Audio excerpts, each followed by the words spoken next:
So it's my intention today to speak to you not from my head or from a script, but from my heart.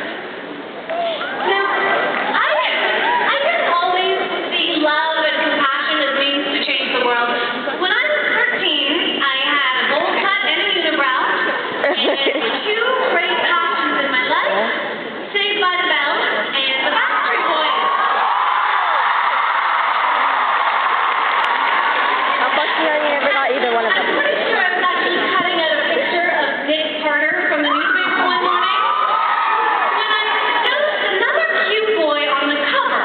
But he wasn't like a pop star or, a child actor. This cute 13-year-old boy had just held an international press conference in India to draw attention to the plight of child laborers. This cute 13-year-old boy was Craig Kielburger.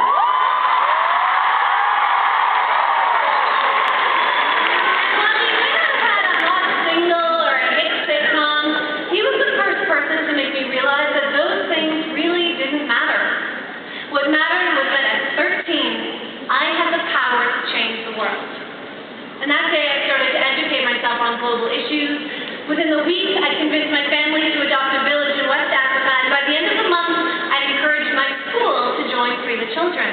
Craig Kielburger had changed my life, and 10 years later, he would do it again. And I'll never forget, I was sitting in the MTV offices when I got a call from Craig.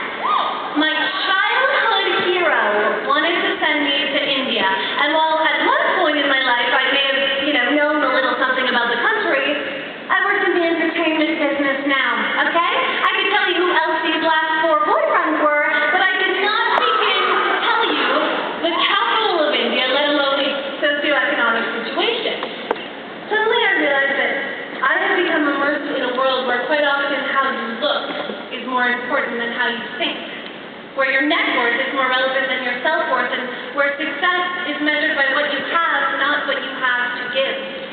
And for a while, like a lot of us, I got lost in it. I was living in a pop culture bubble, and there he was again, a boy from the newspaper, challenging me to pop it. So I got on a plane to India, and the country where he began his crusade was a country where I was to begin mine. And when I got on the plane, the day we arrived, we went straight from this sort of bustling urban airport to a very quiet rural farming community. And as I walked slowly through the dusty cluster of huts, I felt sick. I felt sick. I felt guilty. I felt completely and utterly foreign. And then I felt a hand, a tiny hand in mine that belonged to Booty, a little girl who at 11 years old had been pulled out of school to look after her family's housework. And without a single word, she led me into her small, dusty home, and before I knew it, I was cooking and scrubbing and milking, sweating profusely, just trying to keep up with what was her daily routine, until suddenly she stopped and motioned me to follow her into the backyard, where a big, smelly buffalo waits for us, grunting in a pile of his own feces. Ew, oh God. And without hesitation, Woody reaches down and scoops up the poop with her bare hands. Oh. She then kind of looks over at me expectantly, and before I know it, I am holding hot, steaming, dripping, reeking buffalo feces in my bare hands. So how you supposed to eat that? Like, I wouldn't do that. I would never touch one exile. I know. Did I think I was going to puke a little bit in my mouth? Absolutely. But perhaps the most disconcerting part was that immediately after picking up the feces with our hands, we went to eat with our hands. So does anyone see a problem with that? Right, and to us it seems so simple, but today alone, over 5,000 children, that's almost half the people in this room right now, will die from diarrheal diseases simply due to a lack of education. An education as simple as basic hygiene, which is shocking. And perhaps even more shocking was that after lunch, little Woody tells me something. She's betrothed. At 11 years old, she's engaged to be married. 12. Is anyone here 12? Any 12?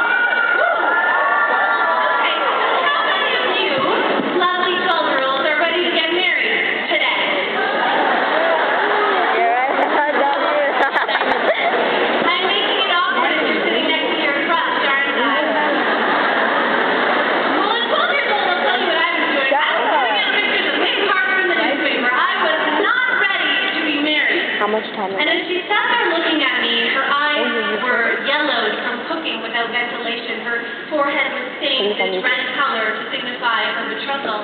I knew Woody would go on to get married and live a life of servitude. She had no chance. No chance to be educated, no chance to be empowered, no chance at a better life. But with our help in building schools and funding schools to make education a priority for everyone, her daughter will. I stepped out of the dark red hut that day and faced an entire nation filled with children like Woody. Children trapped in this ongoing cycle of poverty, desperate for a means to break it.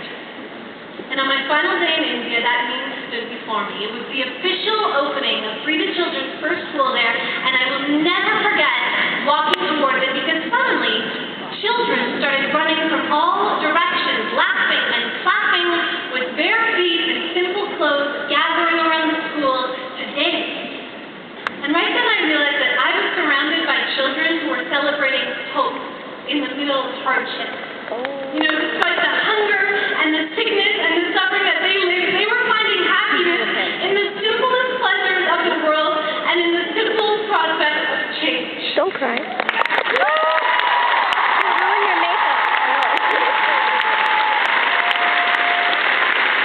They only have that cup and purple. To them, that school, that structure, it was more than just a school. It was a promise for a new life. So like $20 or $30. And when I returned to my life, I had to fulfill my own promise. And that was the promise I made to Craig as an ambassador for Free the Children, the promise that I would bring back the stories I had, the people I'd met, the things I'd seen, the poop I had carried, and share it all with you. Not literally.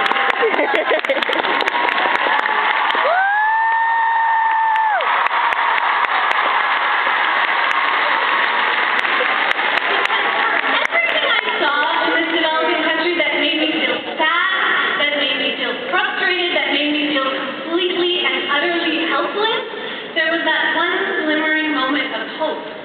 And what those people saw in that school, the notion of hope, the promise of change, I see in you. You